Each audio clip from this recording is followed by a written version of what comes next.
Question 1. An RBT is asked to track the duration of a client's tantrum behavior. Which measurement system would be the most appropriate to use for this behavior? A. Frequency. B. Partial interval recording. C. Whole interval recording. D. Duration. Answer: D. Duration. This question tests your knowledge of different measurement systems used in ABA. The keyword duration right in the description of the behavior, duration of a client's tantrum, is a huge clue. Duration recording is used precisely when you need to know how long a behavior occurs from start to finish. Frequency only tells you how many times it happens, and interval recording methods tell you if it happened during a specific time block, not for how long. Since a tantrum is a behavior that happens for a period of time, measuring how long it lasts is the most direct and accurate way to track it. For instance, you'd start a timer when the tantrum begins and stop it when it ends. Here's a good way to think about it. If you want to know how long something lasts, you use duration. Question 2. Your supervisor asks you to conduct a preference assessment with a new client who doesn't communicate verbally. Which type of preference assessment might be most suitable if you want to see which of several items the client prefers the most among all others? A. Multiple stimulus without replacement, MSWO. B. Paired stimulus, forced choice. C. Single stimulus, successive choice. D. Free operant observation. Answer: A. Multiple stimulus without replacement, MSWO. This question is about choosing the right preference assessment method, especially for nonverbal clients. The key phrase is which of several items the client prefers the most among all others, which implies you want a ranking from best to least preferred from a set of choices. While paired stimulus also gives a ranking, MSWO is generally more efficient when you have several items because it presents multiple items at once, and preferred items are not returned to the array, forcing choices among the remaining items until a full hierarchy is determined. Single stimulus just tells you if they approach an item when offered alone, and free operant just shows what they choose when everything is available. MSWO systematically figures out the top preferred item and the next preferred item, and so on, from a group. For example, you might put out 5 toys, let the client pick one, remove it, then offer the remaining 4, and keep going to find the top choices. Remember, MSWO helps you rank preferences efficiently from a group. Question 3. When implementing a skill acquisition plan, what is the primary purpose of prompting? A. To test if the client knows the skill independently. B. To prevent the client from making errors. C. To ensure the client can access reinforcement. D. To help the client emit the correct response so it can be reinforced. Answer: D. To help the client emit the correct response so it can be reinforced. This question is about understanding the role of prompting in teaching new skills. While prompting can help prevent errors, B. Its main goal isn't just error prevention. It's about getting the client to perform the skill correctly so they can receive positive reinforcement for it. D. Prompting bridges the gap between the instruction and the correct response. It's not testing independent knowledge. A. That comes later after the skill is learned. It's also not just about giving reinforcement. C. But about prompting the response that earns the reinforcement. Think of it like training wheels on a bike. They help you balance and move forward, emit the response, so you can experience riding, get reinforcement, until you can do it on your own. Prompting helps set the client up for success and reinforcement. Question 4. An RBT is working with a client who engages in hitting behavior when presented with difficult academic tasks. The supervisor recommends using Escape Extinction for the hitting behavior. What does this most likely involve? A. Giving the client a break immediately when hitting occurs. B. Ignoring the hitting behavior and continuing with the academic task. C. Providing reinforcement for not hitting during the task. D. Physically preventing the hitting behavior. Answer: B. Ignoring the hitting behavior and continuing with the academic task. This question tests your understanding of extinction procedures, specifically escape extinction. The key here is escape extinction, and the context that hitting happens during difficult academic tasks. Often, hitting in this situation is maintained because it escapes or removes the difficult task. Example, adult stops presenting the task, client is sent away. Escape extinction involves preventing the escape from happening when the behavior occurs. So, if the hitting is trying to escape the task, you don't let them escape. You continue presenting the task while implementing the extinction procedure for the hitting. Giving a break, A, is the opposite of escape extinction. Reinforcing non-hitting, C, is differential reinforcement and physically preventing. D is response blocking or physical restraint, not extinction. A practical example. If a child hits their head on the desk when given math work, and this usually results in the math work being removed, escape extinction means keeping the math work in front of them when they hit their head. The takeaway? Escape extinction means preventing the escape that the behavior was trying to achieve. Question 5. When preparing for a session, an RBT reviews the client's behavior plan and skill acquisition programs. What is the most important reason for reviewing this documentation before starting the session? A. To decide which skills to teach based on the RBT's preference. B. To ensure consistent implementation of procedures across sessions and therapists. C. To estimate how long the session will last. D. To see if the client made progress in the last session. Answer: B. To ensure consistent implementation of procedures across sessions and therapists. This question asks about the importance of reviewing client documentation. The core purpose of having written plans is to make sure everyone working with the client does things the same way. Consistency is absolutely vital in ABA because it helps us clearly see if our interventions are working and prevents confusion for the client. Reviewing the plan ensures you are following the exact steps outlined for teaching skills and managing behaviors, just as your supervisor intended and as other team members are doing. It's not about the RBT's preference, A. Estimating time, C. Or just checking past progress, D. Though checking progress is part of it, the most important reason for reviewing the plan itself is consistency.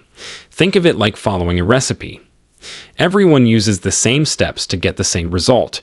Reviewing the plan ensures you're using the correct recipe. Question 6. An RBT is using a discontinuous measurement system where they record if a behavior occurs at any point during a specific interval. What type of measurement is this? A. Frequency. B. Duration. C. Partial interval recording. D. Whole interval recording. Answer: C. Partial interval recording. This question tests your knowledge of discontinuous measurement types.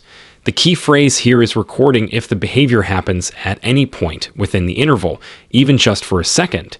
This is the definition of partial interval recording. Whole interval recording. D requires the behavior to occur for the entire duration of the interval. Frequency. A. Counts occurrences and duration. B. Measures how long the behavior lasts. Partial interval recording is useful for behaviors that might not happen constantly throughout an interval, but you want to get an idea of their presence within those time blocks. For instance, you might watch for a client humming during a 1-minute interval. If they hum at any point in that minute, you mark it down for that interval. Remember, partial means it just has to happen for part of the interval. Question 7. A behavior intervention plan, BIP, includes a target behavior defined as aggression. Any instance of hitting, kicking, or biting another person. This is an example of a good operational definition because it is A. Measurable and objective. B. Easy to understand. C. Focused on the function of the behavior. D. Based on subjective interpretation. Answer: A. Measurable and objective. This question is about the characteristics of a good operational definition for a behavior.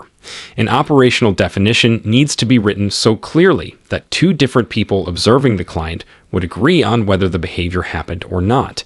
The definition provided specifies observable actions, hitting, kicking, or biting, directed towards another person, making it measurable, you can count instances, and objective. It doesn't rely on someone's opinion or feeling about the behavior. While it might be easy to understand, B, that's a result of it being clear and objective. It focuses on the form of the behavior, not necessarily the function. C, the function is why the behavior happens. It is definitely not based on subjective interpretation. D, that's what we want to avoid. A good operational definition like this one allows for consistent data collection. Question 8.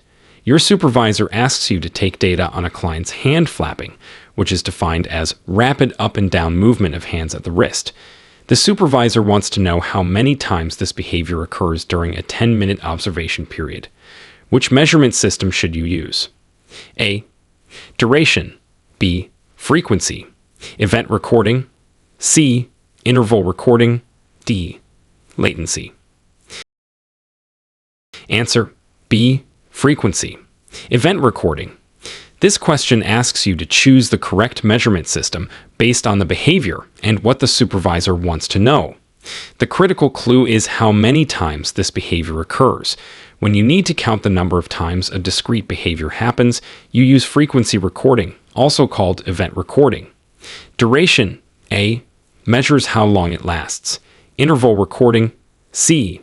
Breaks time into blocks and notes if the behavior occurs. Latency. D. Measures the time between an instruction and the start of the behavior. Since the goal is simply to count each instance of hand flapping, frequency is the most appropriate method. For example, you would use a clicker counter or tally marks and add up the count at the end of 10 minutes. When the question asks how many times, think frequency. Question 9. During a discrete trial training, DTT, session, the RBT presents the instruction, touch your nose. The client reaches up and touches their nose. The RBT immediately says, "That's right, great job," and gives the client a small toy. What is the RBT doing after the client's response? A. Providing a prompt. B. Delivering reinforcement. C. Taking data. D. Delivering a discriminative stimulus, SD. Answer B. Delivering reinforcement. This question describes a key part of the discrete trial training cycle. The sequence is typically discriminative stimulus, est, the instruction, response, the client's action, and consequence. In this scenario, that's right, great job, and the toy are delivered after the correct response. This consequence, which is likely to make the client more likely to touch their nose again in the future when given that instruction, is reinforcement. A prompt, A, would have been given before or with the instruction to help the client respond correctly. Taking data, C, happens, but the statement describes the consequence provided. The est, D, was the instruction, touch your nose, delivered before the response. Recognizing the timing and purpose of delivering praise, and a toy after a correct response points directly to reinforcement. Question 10. What is the primary ethical concern when using punishment procedures? A. They are always ineffective. B. They may cause harm or discomfort to the client. C. They require less training than reinforcement procedures. D. They can only be used by board-certified behavior analysts, BCBAs. Answer B. They may cause harm or discomfort to the client. This question addresses a critical ethical consideration in ABA, particularly regarding punishment. While punishment can be effective, it carries a significant risk of causing discomfort, pain, or even emotional distress to the client. Because of these risks, punishment procedures are used cautiously, typically only after other less intrusive methods have been tried and failed, and they require careful planning and monitoring by a qualified supervisor. Saying they are always ineffective, A, isn't accurate. They often require more careful training and oversight than reinforcement. C, while BCBAs design punishment plans, RBTs may implement them under supervision. D, but the primary ethical concern is the potential for harm. B, the ethical guideline emphasizes using the least restrictive procedures and prioritizing client safety and well-being. Always remember that client safety and comfort are paramount when considering any intervention, especially punishment. Question 11. An RBT is teaching a client to wash their hands using a forward chaining procedure. The steps are 1. Turn on water. 2. Wet hands. 3. Get soap. 4. Rub hands. 5. Rinse hands. 6. Turn off water. 7. Dry hands. In forward chaining, the RBT teaches the first step first, and then prompts/completes the rest. Once the client masters step 1, what happens next? A. The RBT teaches step 7. B. The RBT teaches steps 1 and 2. C. The RBT continues to teach only step 1. D. The RBT teaches the client to do all steps independently.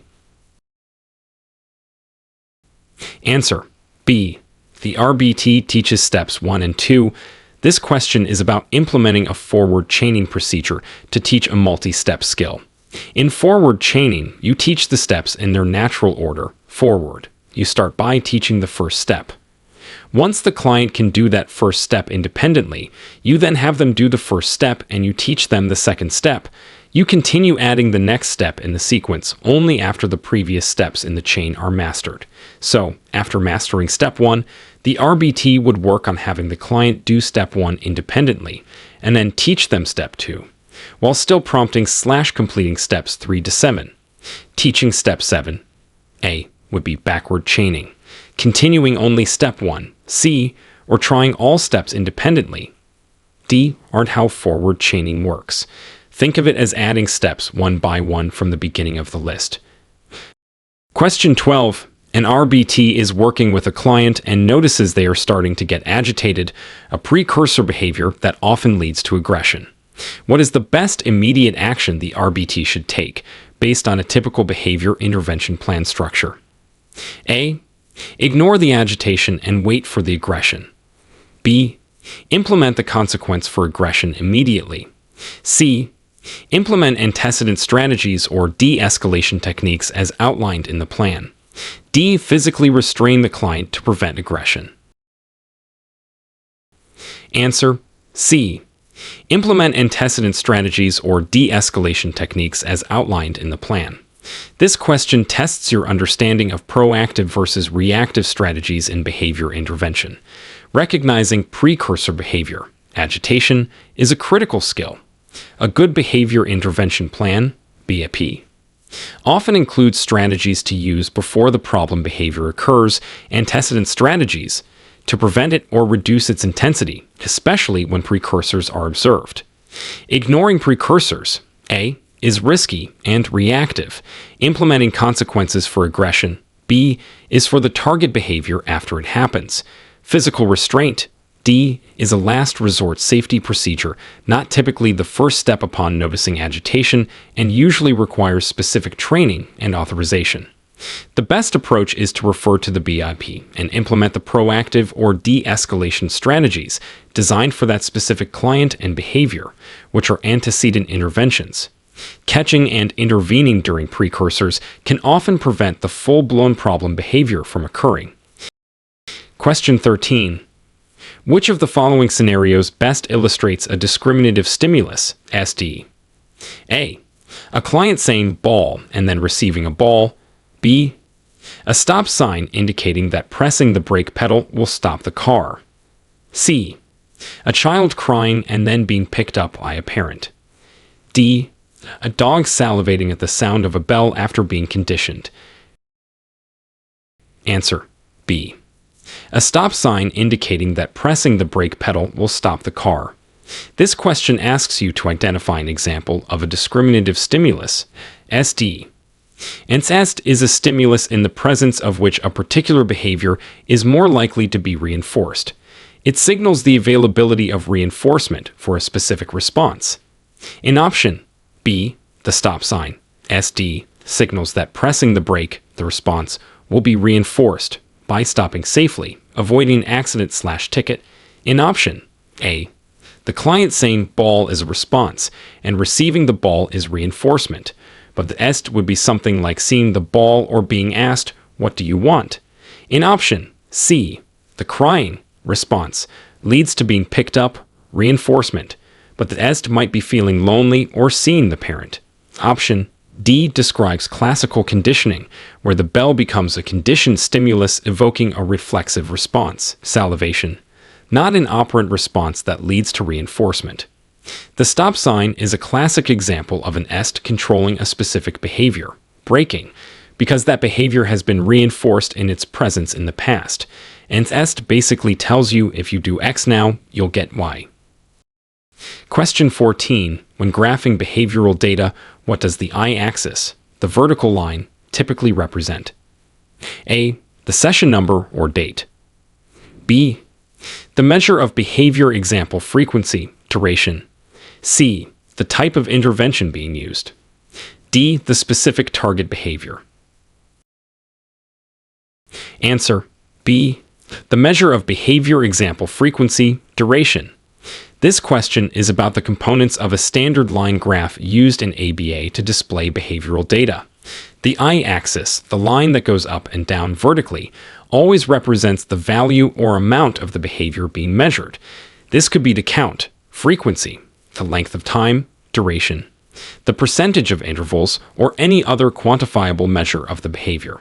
The x-axis, the horizontal line, represents the passage of time, such as session number, date, or observation period. A. The type of intervention, C, and the specific behavior, D, are usually noted in the graph title, labels, or through phase change lines, but they are not what the y-axis measures. Remember, the y-axis shows how much or how often the behavior happened. Question 15. An RBT is conducting a skill acquisition program targeting the client greeting people. The client is prompted to say hi when someone enters the room.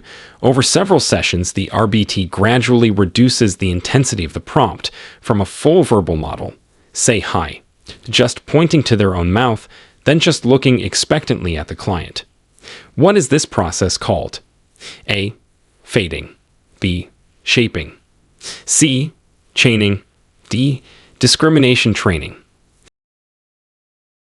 Answer. A. Fading. This question describes the process of reducing assistance to help the client perform the skill independently. Fading is the systematic removal of prompts or reinforcement as the client learns the skill. The RBT is gradually reducing the prompt level, full verbal model, greater than pointing, greater than expectant look, to fade out the reliance on help. Shaping. B. Involves reinforcing closer and closer approximations of a target behavior. Chaining. C. Involves breaking a complex skill into steps and teaching them in a sequence. Discrimination training. D. Teaches the client to respond differently to different stimuli. This scenario clearly shows the RBT making the prompt less and less intrusive, which is the definition of prompt fading. Think of fading like a spotlight slowly dimming. The support is gradually lessened. Question 16. You are recording data for a client's hitting behavior using frequency. You observe 5 instances of hitting during a 30-minute session. Another RBT works with the same client later that day for 60 minutes and records 8 instances of hitting. Why might directly comparing your raw frequency count, 5, and the other RBT's count, 8, be misleading? A. The definition of hitting might be different. B. The session lengths were different. C. The behaviors occurred at different times of the day. D. The RBTs might have different levels of experience. Answer. B. The session lengths were different. This question highlights a potential issue when comparing frequency data collected over different periods. Frequency tells you the count, but it doesn't account for the opportunity for the behavior to occur. If one session is twice as long as another, you'd naturally expect a higher count in the longer session, even if the rate of behavior is the same or lower.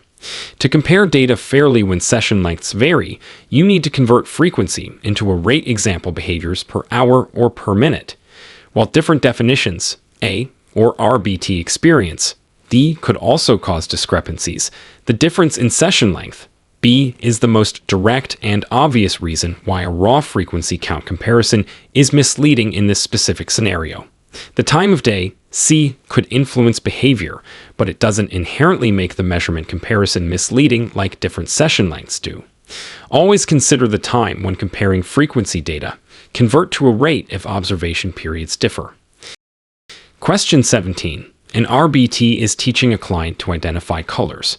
When the RBT holds up a blue card and says, "Touch blue," the client touches the blue card and is reinforced.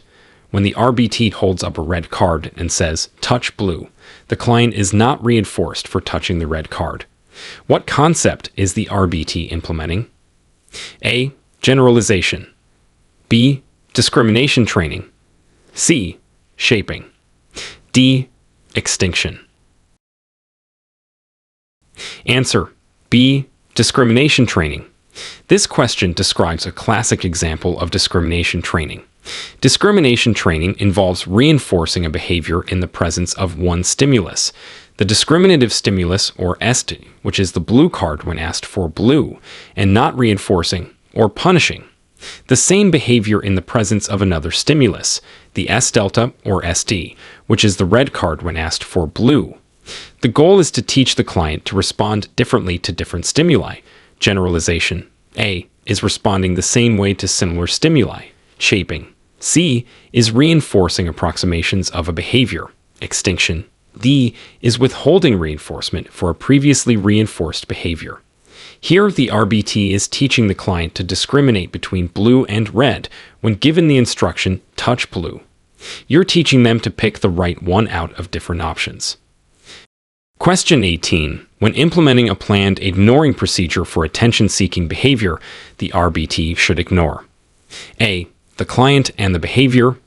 B. The behavior, but still attend to the client for other things. C. Everything the client does during the session. D. Only the verbal behavior. Answer: B. The behavior, but still attend to the client for other things. This question is about implementing a common extinction procedure, planned ignoring, correctly. Planned ignoring means withholding the specific reinforcer that is maintaining the unwanted behavior. If the behavior is happening because it gets attention, planned ignoring means not giving attention for that specific behavior. However, it is crucial not to ignore the client entirely. You should continue to interact with the client and reinforce appropriate behaviors. Ignoring the client completely, C, is unethical and harmful. Ignoring only verbal behavior, D, might be part of a specific plan, but planned ignoring generally applies to whatever form the attention-seeking behavior takes. Example, whining, calling out, disruptive actions. The key is ignoring the behavior you want to decrease while still being present and reinforcing appropriate behavior. You are ignoring the function, attention, of the problem behavior, not the person. Question 19. A client's behavior plan states that the RBT should reinforce using an inside voice, with praise every 5 minutes, that the client maintains an inside voice. This is an example of which type of reinforcement schedule? A. Fixed ratio, FR. B. Variable ratio, VR. C. Fixed interval, FI. D. Variable interval, VI. Answer: C. Fixed interval, FI. This question tests your understanding of reinforcement schedules. The clue here is the every 5 minutes part, when reinforcement is delivered after a fixed amount of time, provided the behavior has occurred at least once during that interval or is occurring at the end of the interval, depending on the specific FI definition being used, but the key is fixed time. It's a fixed interval schedule. Fixed ratio, A, is reinforcement after a fixed number of responses. Variable ratio, B, is reinforcement after a variable number of responses. Variable interval, D, is reinforcement after a variable amount of time. Since the time period is always the same, 5 minutes, before reinforcement becomes available, it's a fixed interval schedule. Think FI equals fixed time. Question 20. What is the primary purpose of a functional behavior assessment, FBA? A. To diagnose a disorder. B. To determine the function, purpose, of a behavior. C. To teach a replacement behavior. D. To punish a behavior. Answer: B. To determine the function, purpose, of a behavior. This question asks about the core goal of a functional behavior assessment, FBA. An FBA is a process used to understand why a behavior is happening. It involves gathering information to figure out the function or purpose the behavior serves for the individual. Common functions are attention, escape, access to tangibles, like toys or food, and automatic reinforcement, sensory input, and FBA is not for diagnosis. A. Teaching. C. Or punishment. D. Teaching replacement behaviors. C. And developing intervention plans often follow an FBA, but the FBA's job is to identify the functions so effective strategies can be developed. Knowing why a behavior happens is the most crucial step in changing it effectively. Question 21. You are conducting a task analysis to teach a client how to make a simple sandwich. Which of the following would be the best way to break down the step, put jelly on bread? A. Get out jelly. B. Open jelly jar, scoop jelly with knife, spread jelly on bread, close jelly jar. C. Make the whole sandwich. D. Put something on the bread. Answer. B. Open jelly jar, scoop jelly with knife, spread jelly on bread, close jelly jar. This question is about creating a task analysis, which breaks a complex skill into smaller, manageable steps. A good task analysis step should be specific, observable, and teachable. Option B. Breaks put jelly on bread into several clear, distinct actions that someone could easily learn and be prompted through. Option A. Is too broad and only the first part. Option C. Is the entire skill, not a single step within it. Option D. Is too vague. Something. The steps in a task analysis need to be bite-sized actions that, when performed in sequence, complete the larger skill.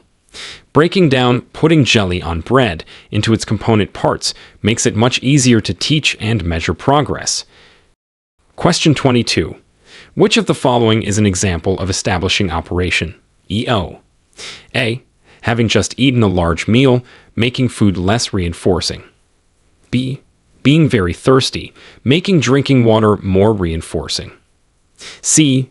Receiving praise after completing a task, making praise a reinforcer. D. Seeing a red light and stopping your car. Answer. B. Being very thirsty, making drinking water more reinforcing. This question asks you to identify an establishing operation, EO. An EO is something that changes the effectiveness of a reinforcer and also changes the frequency of behaviors that have been reinforced by that stimulus in the past. In option B, being thirsty, the EO, makes water more effective as a reinforcer and makes behaviors that lead to getting water, like asking for a drink, more likely. Option A is an example of an abolishing operation, AO, which decreases the effectiveness of a reinforcer. Option C describes the result of reinforcement making praise a reinforcer, not an EO that changes the value of praise. Option D is an example of an EST controlling behavior, not an EO. EOs make you want something more and thus more likely to do things to get it. Question 23. An RBT is taking data on a client's hitting behavior. They use a measurement system where they check every 5 minutes to see if hitting is occurring exactly at that moment. What type of measurement is this? A. Momentary time sampling. B. Partial interval recording. C. Whole interval recording. D. Frequency. Answer. A. Momentary time sampling. This question describes a specific type of discontinuous measurement. Momentary time sampling involves recording whether the behavior is occurring at the exact moment that each interval ends. Partial interval. B. Records if the behavior occurs at any point during the interval. Whole interval. C. Records if the behavior occurs for the entire duration of the interval. Frequency. D. Counts occurrences. The key phrase exactly at that moment points directly to momentary time sampling. It's like taking a snapshot of the behavior right when the timer beeps. Question 24. What is the purpose of maintenance in skill acquisition? A. To teach the skill in new environments. B. To ensure the client can perform the skill after teaching has ended. C. To teach variations of the skill. D. To identify the function of the behavior. Answer. B. To ensure the client can perform the skill after teaching has ended. This question is about the concept of maintenance in teaching skills. Maintenance refers to the ability of a client to perform a learned skill after direct teaching and reinforcement for that specific skill have been reduced or stopped. We want skills to stick around and be used long-term. Teaching in new environments, A, and teaching variations, C, relate to generalization, which is another important concept but different from maintenance. Identifying the function, D, is part of an FBA related to behavior reduction, not skill acquisition maintenance. Maintenance is all about making sure the skill is retained over time. Think of it as retaining information learned for a test, but for a life skill. Question 25. An RBT is told to implement a differential reinforcement procedure where they reinforce any behavior other than the target behavior. Hand flapping. What type of differential reinforcement is this? A. Differential reinforcement of alternative behavior, DRA. B. Differential reinforcement of other behavior, DRO. C. Differential reinforcement of incompatible behavior, DRI. D. Differential reinforcement of low rates, DRL. Answer. B. Differential reinforcement of other behavior, DRO. This question asks you to identify a specific type of differential reinforcement procedure. The key clue is reinforcing any behavior other than the target behavior. This is the definition of differential reinforcement of other behavior. DRO. With DRO, reinforcement is delivered if the target behavior does not occur for a specific period of time, DRA. A. Involves reinforcing a specific alternative behavior, DRI. C. Involves reinforcing a specific behavior that is physically impossible to do at the same time as the target behavior, DRL. D. Involves reinforcing the behavior when it occurs at a lower rate. Since the RBT is reinforcing anything else besides hand flapping during the interval, it's DRO. It's like saying, you get a reward if you don't do X. Question 26. You are responsible for collecting data during a session. Your supervisor is called away unexpectedly and asks you to continue implementing the plan, but says they will be back in an hour. While they are gone, the client engages in a severe problem behavior that requires physical intervention for safety, something not explicitly detailed for you to do in the written plan you have with you. What is the most ethical course of action? A. Do nothing and wait for the supervisor to return. B. Implement the physical intervention immediately, as safety is the priority. C. Call your supervisor immediately for guidance before implementing any unapproved procedure. D. Document the incident and ask your supervisor about it later. Answer. C. Call your supervisor immediately for guidance before implementing any unapproved procedure. This question presents an ethical dilemma involving client safety and operating within your competence and supervision. While safety is a primary concern, B. Implementing a potentially restrictive or unapproved physical intervention without specific training or authorization from your supervisor is outside the RBT scope of practice, unless it's an immediate emergency life-threatening situation and trained staff are available. Waiting. A. Could compromise safety. Documenting later. D. Doesn't address the immediate need for guidance.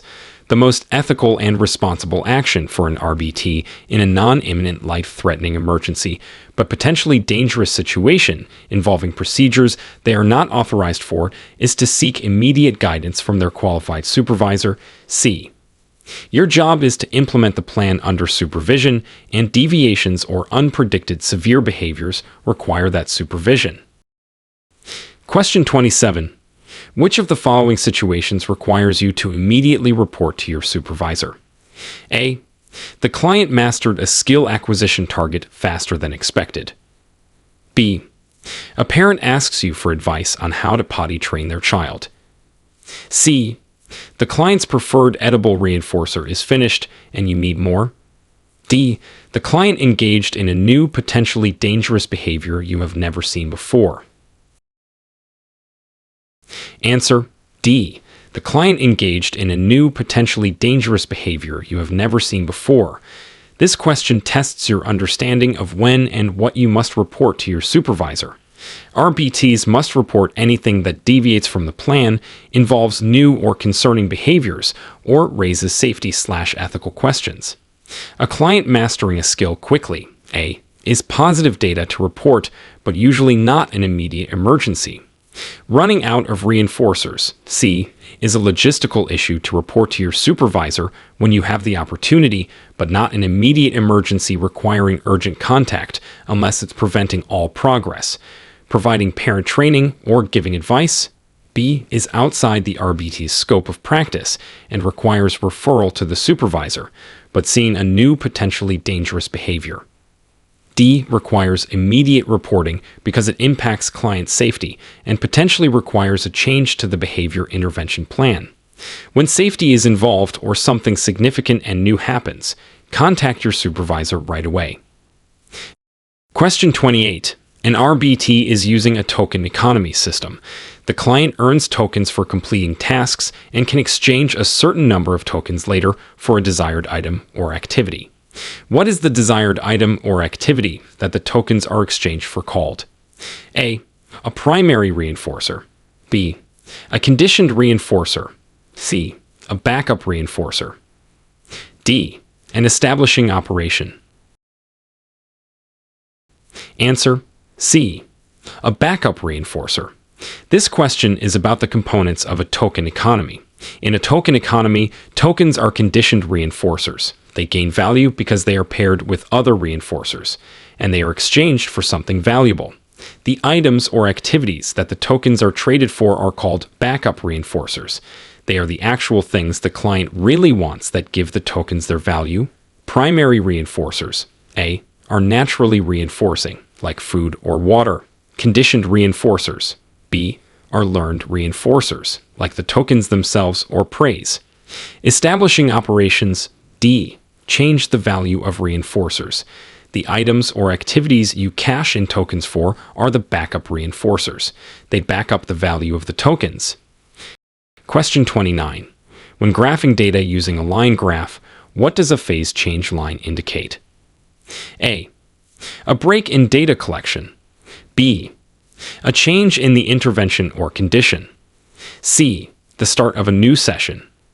D. The behavior reached mastery criteria.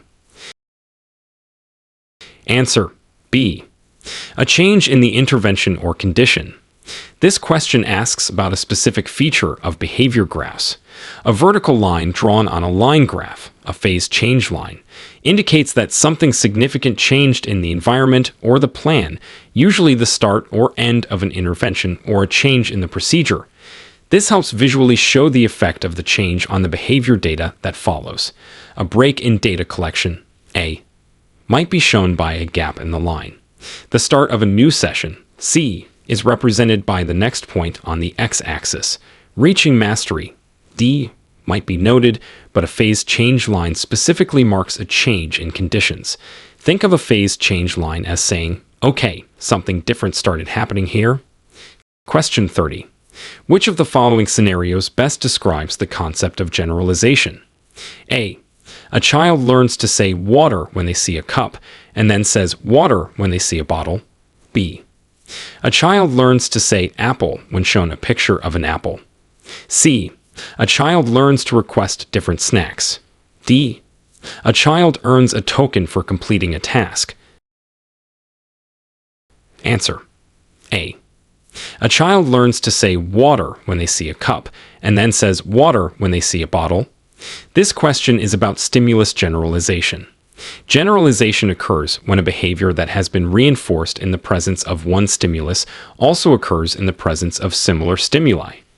In option A, the child learned to say water in the presence of a cup, and now they are saying it in the presence of a bottle, which is a similar stimulus. Both hold liquids, are containers, etc. This is stimulus generalization. Option B is simple discrimination training or learning a label for one item. Option C describes increasing the variety of responses, requesting different things. Option D is an example of reinforcement. Generalization is about the learned behavior happening in new, similar situations or with similar items. Question 31. An RBT needs to collect data on a client's humming behavior, which occurs at a high rate and doesn't have a clear beginning or end. It's continuous. The supervisor wants to know if the humming occurs during consecutive 1-minute intervals, which discontinuous measurement system would be most appropriate. A. Frequency. B. Duration. C. Partial interval recording. D. Whole interval recording. Answer: D. Whole interval recording. This question asks you to select the best measurement method for a specific type of behavior under specific conditions. The behavior is continuous, doesn't have a clear beginning or end, occurs at a high rate, and the supervisor wants to know if it happens during intervals. While partial interval recording, C, is also used for continuous behavior. The clue here is that whole interval recording is often used for behaviors you want to increase, as it tends to underestimate the occurrence of the behavior. The description asking if it occurs during consecutive 1-minute intervals also fits well with the way whole interval data is often analyzed example percentage of intervals the behavior occurred. Frequency, A, and duration, B, aren't suitable for continuous behaviors measured in this way over intervals. Whole interval is often chosen for continuous behaviors when you want to track their presence throughout periods. Question 32. Your supervisor has instructed you to deliver reinforcement only when the client makes a request using a full sentence example. May I have a cookie, please? Previously, the client received reinforcement for just saying cookie. This is an example of A. Shaping. B. Chaining. C. Discrimination training. D. Generalization. Answer: A. Shaping. This question describes shaping. Shaping is teaching a new behavior by reinforcing successive approximations of the target behavior. The target behavior is the full sentence request. The client is currently doing a simpler version, cookie. By reinforcing only the closer approximation, the full sentence, you are shaping their verbal behavior towards the more complex goal. Chaining, B, breaks down a multi-step skill. Discrimination training, C, teaches different responses to different stimuli. Generalization, D, is performing the same behavior in new situations. Here you are reinforcing a behavior that is getting closer to the desired final response form. You're shaping their language like molding clay. Question 33. What is the primary responsibility of the RBT regarding data collection? A. To determine which data collection methods to use. B. To analyze the data and create graphs. C. To collect data accurately and reliably as instructed by the supervisor. D. To interpret the data and make changes to the intervention plan. Answer: C. To collect data accurately and reliably as instructed by the supervisor. This question is about the specific role of the RBT in data collection. RBTs are primarily responsible for the implementation aspects of ABA programs, including collecting data. The supervisor, BCBA or BCABA, determines which methods to use. A. Analyzes the data. B. And makes decisions about plan changes. D. The RBT's critical role is to follow the instructions precisely and collect data carefully and consistently so that the supervisor has accurate information to make clinical decisions. Your hands-on role means you are the one gathering the information correctly. Question 34. An RBT is teaching a client to imitate actions. The RBT says, "Do this," and claps their hands. The client claps their hands and receives reinforcement. What is the RBT's instruction, "Do this," in this context? A. Discriminative stimulus, SD. B. Motivating operation, MO. C. Prompt. D. Reinforcer. Answer: A. Discriminative stimulus, SD. This question is about identifying the different parts of a discrete trial. The instruction or cue that signals to the client that reinforcement is available for a specific response is the discriminative stimulus, SD. In this imitation task, "Do this" is the est. It tells the client that if they perform the correct action now, they will be reinforced. A motivating operation, B, changes the value of reinforcement and the likelihood of related behaviors. Example, being thirsty makes water more valuable. A prompt, C, is extra help given after or with the SEST to ensure the correct response. Example, the RBT physically guiding the client's hands to clap. A reinforcer, D, is delivered after the response. Do this is the signal that sets the occasion for the reinforced behavior. Question 35. Before implementing a behavior reduction plan, what is the most crucial information an RBT must know? A, the client's favorite food. B, the function of the target behavior. C, how many times the behavior occurred yesterday. D, the client's age. Answer, B, the function of the target behavior. This question emphasizes the importance of understanding behavior function. Knowing why a behavior happens, its function, attention, escape, tangible, automaticity, is the absolute foundation for choosing effective strategies to reduce it. An intervention plan designed without knowing the function is likely to be ineffective or even make the behavior worse. Favorite foods, A, are important for reinforcement, but don't explain the why of the problem behavior. Knowing yesterday's count, C, is data but doesn't tell you the function. The client's age, D, might provide context, but isn't the most crucial piece of information for designing the intervention itself. Interventions are built around changing the consequences that maintain the behavior, which means you must know the function. Question 36. An RBT is using a visual schedule with a client. The purpose of a visual schedule is primarily to A, provide the client with choices. B, help the client predict the sequence of activities. C, reinforce appropriate transitions. D, prompt communication. Answer, B, help the client predict the sequence of activities. This question asks about the function of a common antecedent strategy. Visual schedules are tools that use pictures or words to show a client what activities will happen and in what order. Their main purpose is to provide structure and predictability, which can help reduce anxiety and challenging behaviors that sometimes arise from uncertainty about what is coming next. While using a visual schedule might sometimes involve choice, A, or be part of a plan to reinforce transitions, C, or even indirectly support communication. D, the core function is to make the daily or session routine predictable for the client. It visually answers the question, what's happening now and next? Question 37. When you are recording data on a client's screaming behavior using frequency, and the screaming happens very loudly and intensely, should you mark it down multiple times if it sounds like separate screams, but they are happening rapidly without pause? A, yes, each loud sound is a separate instance. B, no, if there is no discernible pause between screams, it counts as one instance. C, only if the client takes a breath in between. D, ask the client how many times they think they screamed. Answer, B, no, if there is no discernible pause between screams, it counts as one instance.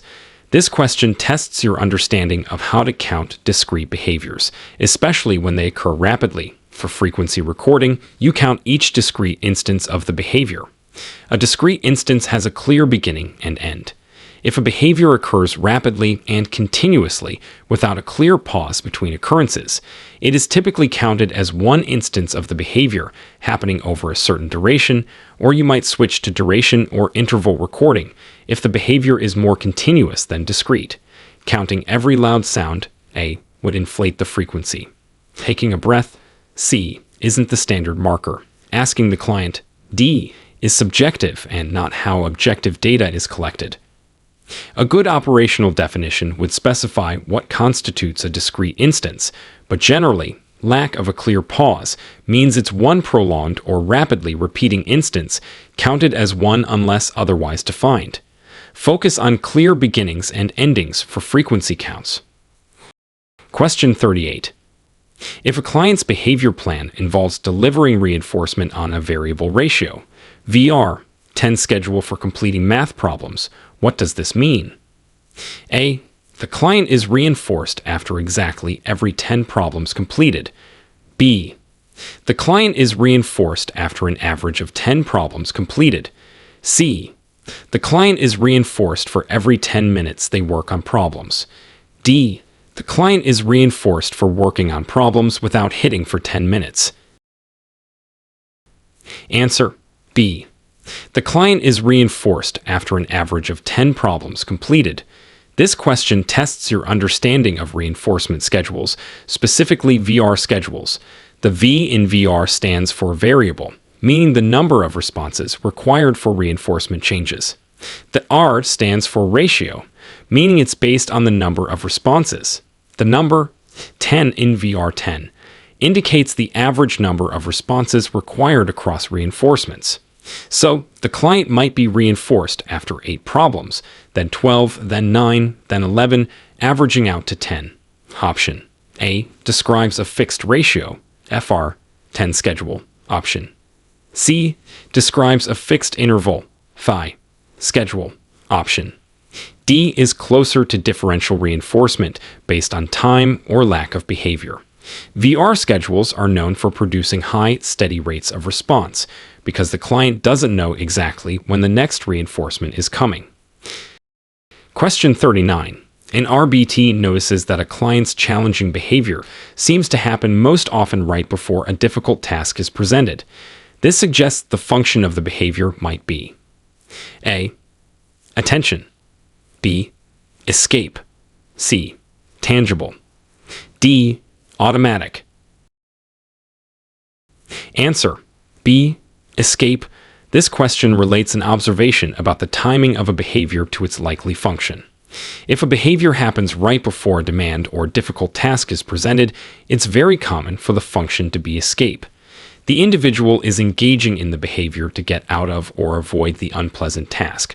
If the behavior got attention, A, it would likely happen when attention was low. If it got access to tangibles, C, it would likely happen when a desired item was present but unavailable. Automatic reinforcement, D, is sensory and wouldn't necessarily be tied to external demands. When you see a behavior happening before a demand, strongly consider escape as the potential function. Question 40. What is the main difference between continuous and discontinuous measurement? A. Continuous measurement is more accurate. B. Continuous measurement records every instance of the behavior, while discontinuous samples the behavior. C. Discontinuous measurement is easier to use. D. Continuous measurement is only used for skills, discontinuous for behaviors. Answer: B. Continuous measurement records every instance of the behavior, while discontinuous samples the behavior. This question asks for the fundamental difference between continuous and discontinuous measurement. Continuous measurement methods, like frequency or duration, aim to capture every single occurrence of the behavior or the entire time it lasts. Discontinuous measurement methods, like interval recording or time sampling, only capture the behavior at certain points or within specific time blocks. They are essentially sampling the behavior, not recording every single instance. While continuous measurement often provides more accurate data for certain behaviors, A, and discontinuous methods can sometimes be easier. C, the core difference lies in whether every instance is recorded versus sampling. Neither is exclusively used for skills or behaviors. D, they are chosen based on the type of behavior. Continuous means tracking every occurrence. Discontinuous means checking in during intervals. Question 41. You are asked to use a least to most prompting hierarchy when teaching a new skill. If the client does not respond after the instruction, SD, what should be your first prompt level? A. Full physical. B. Partial physical. C. Gestural. D. Verbal. Answer: D. Verbal. This question is about applying a least to most prompting hierarchy. In a least to most hierarchy, you start with the least intrusive prompt that is likely to help the client respond correctly and only move to more intrusive prompts if needed. Verbal prompts are typically considered less intrusive than gestural, partial physical, or full physical prompts. So, after giving the initial instruction, SD, and the client doesn't respond, you would start with a verbal prompt. You only move up the hierarchy example at a gestural, then perhaps partial physical, if the less intrusive prompt is not sufficient for the client to respond correctly. You use the least amount of help necessary first. Question 42. An RBT is tracking the time it takes for a client to begin following an instruction, like clean up. After the instruction is given, what dimension of behavior is being measured? A. Frequency. B. Duration. C. Latency. D. Interresponse time. IRT. Answer: C. Latency. This question asks you to identify the specific dimension of behavior being measured. Latency is defined as the time between the presentation of a stimulus, like an instruction, and the initiation of a response.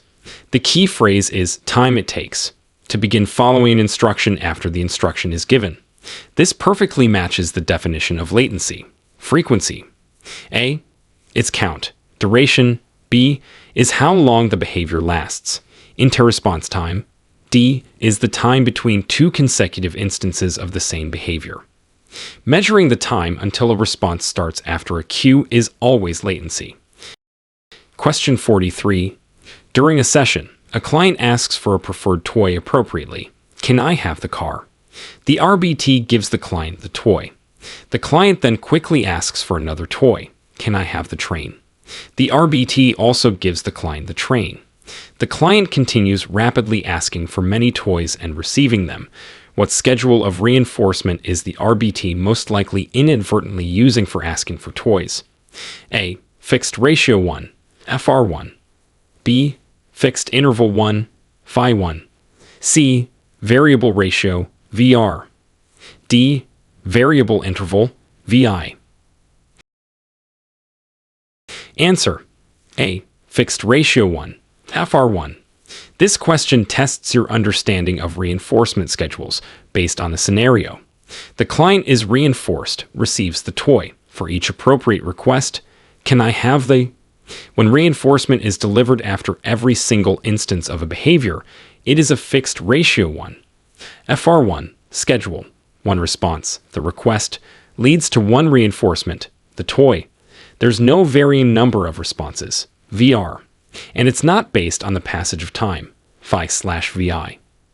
FR1 is the most basic and often used schedule, and it can lead to high rates of response if the reinforcer is potent, as seen with the rapid asking. 1 request, 1 toy. That's an FR1. Question 44. Which ethical guideline is most relevant when considering the privacy and confidentiality of client information? A. Maintain competence. B. Practice within scope of competence. C. Maintain professional boundaries. D. Maintain confidentiality. Answer: D. Maintain confidentiality. This question is about connecting an ethical concept, privacy and confidentiality, to the corresponding guideline. The guideline that directly addresses protecting client information and not disclosing it without proper consent is maintain confidentiality. Maintaining competence, A, is about your skills, practicing within scope. B is about doing only what you are trained and authorized to do. Maintaining professional boundaries, C, is about avoiding dual relationships or conflicts of interest. Protecting private client details falls under the umbrella of confidentiality. Keep client information private and secure. Question 45. An RBT is teaching a client to request for breaks by saying, "Break please." The RBT notices that the client only says, "Break please," when tasks are difficult. This indicates that saying, "Break please," is likely under the control of a specific A. Reinforcer, access to break. B. Discriminative stimulus, est, the instruction. C. Motivating operation, EO, encountering a difficult task. D.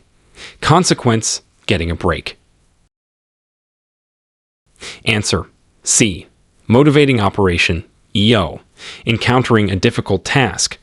This question requires you to identify what controls a behavior, specifically a mand request, while getting a break, a /D, is the reinforcer, and break please is the response. The reason the client is more likely to say break please specifically when tasks are difficult is because the difficult task acts as an establishing operation. EO. The difficult task increases the value of escape, getting a break, and makes the behavior that gets escape, manding for a break, more likely. The instruction itself, B, might be an est for completing the task, but the motivation to request a break comes from the aversive nature of the difficult task. EOs make you want something and more likely to ask for it or work for it. Question 46. You are observing a new behavior your supervisor wants to baseline using frequency count. You don't have an operational definition yet, but you see the client flapping their arms rapidly.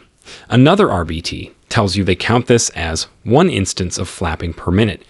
Why is relying on this other RBT's counting method problematic before your supervisor provides a definition? A. The supervisor might want you to use a different measurement system. B. The other RBT's method might not align with the supervisor's planned definition, leading to inconsistent data. C. The client's behavior might change when a new RBT is present. D. Counting per minute is not a valid way to measure frequency.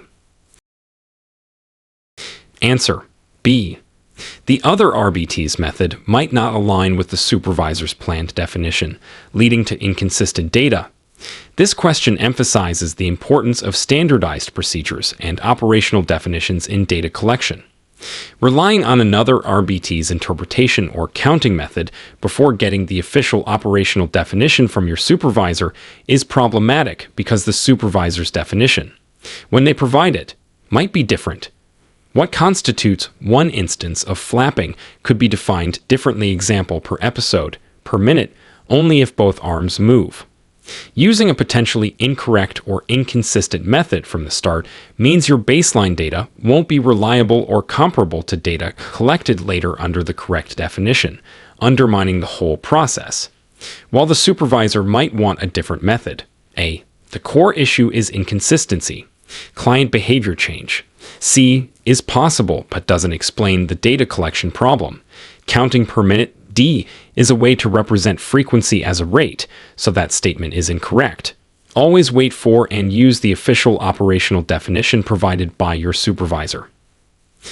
Question 47. When practicing skills in different locations or with different people, what is the RBT promoting? A.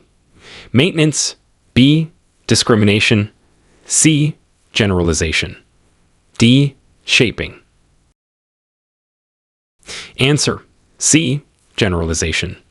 This question asks about applying skills in new contexts. Generalization is the ability to perform a learned skill under conditions different from the trained conditions. This includes performing the skill in different settings, locations, with different people, with different materials, or in response to different but similar cues. Maintenance, A, is performing the skill over time. Discrimination, B, is responding differently to different stimuli. Shaping, D, is reinforcing approximations to teach a new behavior.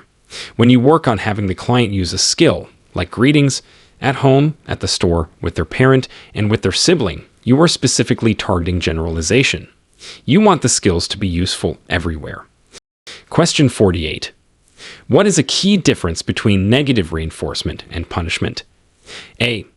Negative reinforcement increases behavior, while punishment decreases behavior. B. Negative reinforcement decreases behavior, while punishment increases behavior. C. Both increase behavior, but negative reinforcement involves adding a stimulus. D. Both decrease behavior, but punishment involves removing a stimulus. Answer: A. Negative reinforcement increases behavior, while punishment decreases behavior. This question tests your understanding of the fundamental difference in the effect of reinforcement versus punishment on behavior. Reinforcement, both positive and negative, always increases the future probability of the behavior it follows. Punishment, both positive and negative, always decreases the future probability of the behavior it follows. The difference between positive and negative is whether a stimulus is added positive or removed negative. So, the core difference between negative reinforcement and any type of punishment is their effect on the behavior's future likelihood. Negative reinforcement makes the behavior more likely to happen again, because it resulted in the removal of something unpleasant, while punishment makes the behavior less likely to happen again. Question 49. An RBT is documenting session notes. Which of the following is the most appropriate and objective way to describe a client's behavior? A. Client was angry and aggressive today. B. Client was non-compliant and defiant during math. C. Client hit himself 5 times during math instruction. D. Client seemed sad and withdrawn. Answer: C. Client hit himself 5 times during math instruction. This question is about writing objective and measurable session notes, which is a critical RBT responsibility. Objective notes describe observable behaviors and use measurable terms, avoiding interpretations of feelings or intentions. Option C describes a specific observable action, hit himself, and includes a frequency count, 5 times, and context, during math instruction. Options A, B, and D use subjective terms that are open to interpretation. Angry, aggressive, non-compliant, defiant, seemed sad, withdrawn. You can't objectively measure anger or defiance, but you can measure hitting. Always describe exactly what you saw and heard, not what you think the client was feeling or why they were doing it. Stick to the facts. Question 50. When conducting a functional analysis, FA, as part of an FBA, what is the purpose of the alone condition? A. To see if the behavior occurs because the client wants attention. B. To see if the behavior occurs to escape a demand. C. To see if the behavior occurs automatically, sensory. D. To see if the behavior occurs to gain access to a tangible item. Answer: C. To see if the behavior occurs automatically, sensory. This question asks about a specific condition within a functional analysis, which is an experimental method to confirm the function of a behavior. In the alone condition, the client is in a room alone or with minimal interaction and no demands, and potentially desirable items are available or not contingent on the behavior. If the target behavior occurs frequently and consistently in this condition, it suggests that the behavior is maintained by automatic reinforcement, example, sensory input self-stimulation. Because there's no social consequence, attention, escape, tangible access, available to maintain it. Attention is tested in the attention condition, A. Escape in the escape or demand condition, B. And tangible access in the tangible condition, D. The alone condition helps isolate behaviors that are internally reinforcing.